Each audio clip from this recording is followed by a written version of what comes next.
Naša Andulka má nový rebríček. Tak zober telefón a daj jej telefón tam na ten rebríček. Ona pôjde za ním.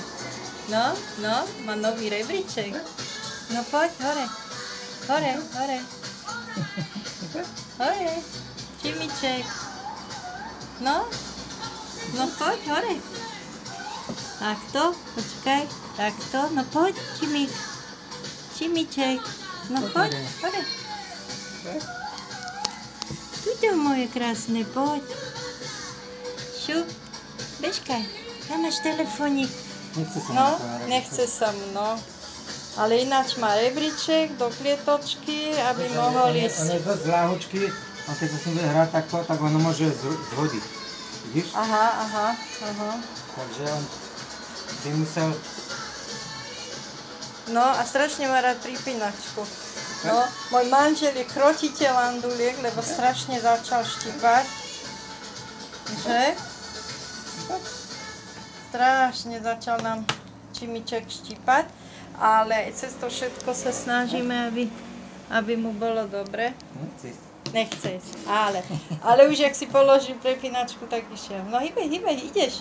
Super, krotiteľ anduliek. Ideš ešte, Čimiček, neboj sa. No, ty si to vzdal. No teda daj to na stôl, či pôjde za tým.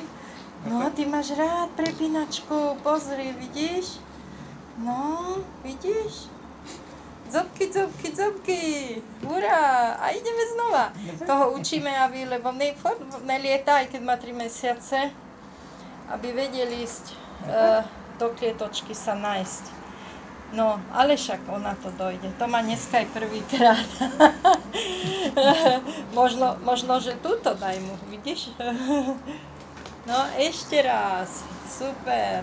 No, ideš, ešte. Dobre. Vždy sa zlákne, že asi je vysoko. No, Čimík, ešte.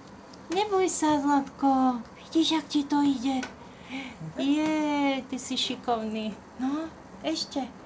No, daj mu to na chvíľku. Jak Joby do toho? Áno, naštvaný asi. No, ešte kusok. Ešte kusok. Nevzdávaj to, Čimiček nám ide dolu. Ale vie potom chodiť, vie, že? No vie, samozrejme. Okay. No, čo? Stačilo?